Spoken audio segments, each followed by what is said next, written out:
Hey, welcome back. It's your man Wise. First, Massachusetts, now Michigan. Governors in both states are asking regular citizens to take in migrants. It makes absolutely no sense to me. None whatsoever. Please make sure you like, share, and subscribe to the channel. Drop me a comment down below. I appreciate all the love and support. AskWiseToday@gmail.com is the best way to get a hold of me. And without further ado, let's go. So I ran across these articles here. Would you allow a migrant family to move in your home? I'm going to answer the question flat out. The answer is no. We don't know these people. I don't know if they've had background checks. I don't know if these people have been vetted. We have absolutely no idea who these people are. But what we do know is if they move in your house and they stay there for 30 days, they have a residency. And good luck getting them the heck out. Let's get into the article. First, Massachusetts, now Michigan. Back in 2023, the state became, and this is Massachusetts, the state became the latest in the U.S. to declare an emergency over the number of migrants arriving there, saying that it currently has 5,600 families in state shelters, or around 20,000 individuals, including children and pregnant women, up 80% from 3,100 families a year ago. 20,000 people. 20,000 people, to include pregnant women and children. So they're coming here giving birth to kids who, those children, based on our laws, they become citizens automatically. The Lieutenant Governor of Massachusetts has asked residents and those with spare space to house migrants after the state declared an emergency over an influx of migrants that has caused a severe lack of shelter availability in the state.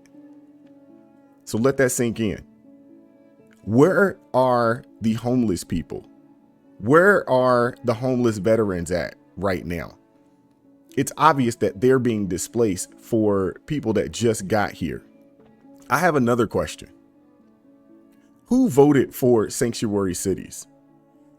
All these liberal cities that popped up as sanctuary towns, did the citizens in those states get the ability to vote for or against sanctuary city laws? I'd like to know. I was trying to do some research. It seemed like the politicians just implemented this. They voted on it and implemented it, but they never kicked it to the voters, the citizens, to see what they think. And if that is true, man, it's upsetting, to be honest with you. Now, down in Michigan is now asking residents to help house migrants in their homes and to help resettle them into society as the crisis at the southern border continues. You hear that? Resettle them into society. When were they settled in this society? Resettle they behinds back where they came from, wherever that may be. The State Department of Labor and Economic Development said volunteers who wish to participate must commit for at least 90 days as a part of the refugee support program. You hear that? You heard what I said earlier. Once someone is living in your house over 30 days, they are now residents in your home, meaning you have to go through an eviction process to get these people up out of here. They're telling you that you have to commit for 90 days. What if these people are stealing from you? What if these people start abusing you? You can't get rid of them? Programs like Welcome Corps advance the Office of Global Michigan's mission to make Michigan the home for opportunity for our immigrant, refugee, and ethnic communities, said Poppy Hernandez, Global Michigan Director and Michigan Chief Equity Inclusion Officer, expanded refugee resettlement pathways empower more Michiganders to support our state's growing refugee population and build a more welcoming and inclusive Michigan for all. Goodness gracious, this is terrible. Sponsors would be expected to support newly arrived refugees by greeting them at the airport, securing and preparing initial housing, enrolling children in school, and helping adults find employment. The migrants will come from Cuba, Haiti, Nicaragua, and Venezuela, all points of origin where many have been hoping to apply for asylum at the US-Mexico border. So listen to that. They not only want you to house these people, they also want you to support them by greeting them at the airport, securing them, and preparing initial housing, and also helping them to enroll their children in our schools. Why are these people being sent here? Why are they being welcomed in? Or why are we being asked to welcome them in like they are family? Make this make sense. I don't get it. The request comes as multiple cities are grappling with how to house and provide services to newly arrived migrants from the southern border. Cities like New York and Chicago have also dealt with issues related to migrants committing crimes, as well as pushback from residents who have voiced anger and concern over the influx. Migrant shelters in those cities have largely been full, forcing officials to come up with ways to safely house migrants. Last year, as we discussed earlier, Massachusetts officials asked residents to open their doors as migrant shelters were full at that time. This is from Lieutenant Governor Kim Driscoll. Most importantly, if you have an extra room or suite in your home, please consider hosting a family. Housing and shelter is our most pressing need, and become a sponsor family. So I'm assuming they're going to pay you. But if you sign up for this, what are you really signing up for? I heard something, or somebody sent me an email. They said they were watching the show that if things keep going at the rate that they are going right now, with the amount of people coming across the border, by the end of this year, the migrants will be 1 to 37 Americans. That means for every one migrant, there will be 37 Americans. Think about that. You're talking about a population shift. See, the Democrats, I think they already see the writing on the wall when it comes to the black vote. The black vote is going to split down the middle eventually.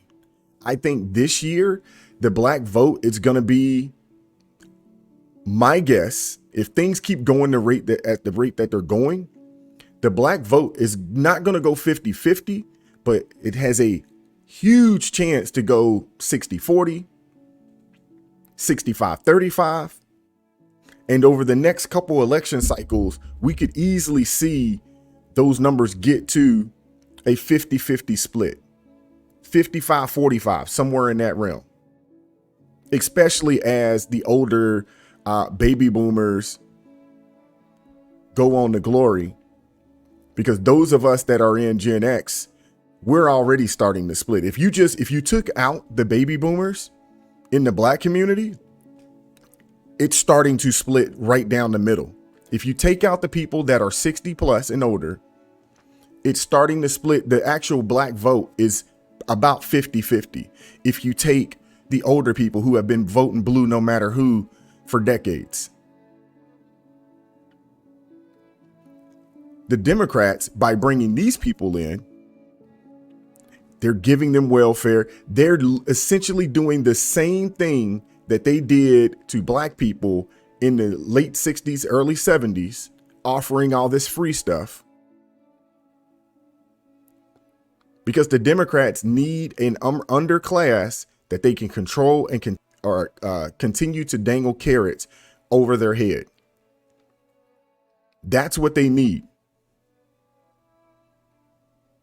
Now, we seen a story up in Boston where a white family brought in a black lady and her kids, and God bless her. But this lady's in there cooking. Now, I'm one of those kind of people, even for me, if I found myself in a situation where I had to go live with someone, I'm going to want to do something. I'm going to want to offer something, because I feel like there's no free meals.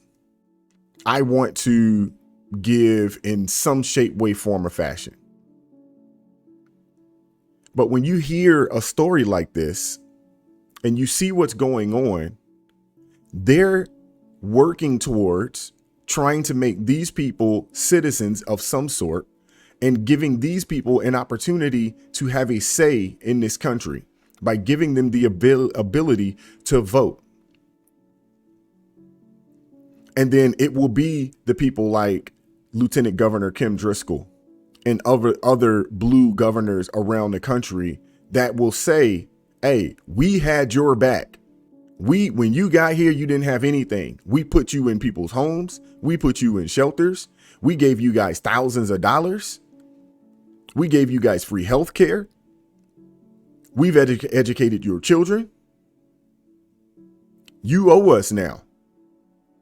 Vote for us. And these people will be voting blue no matter who for another 100 years. That's what's happening. Let me know what your thoughts are. Like, share, subscribe to the channel. Drop me a comment down below. Keep God first in your life, America first, and I'll catch up with you all next time. Peace.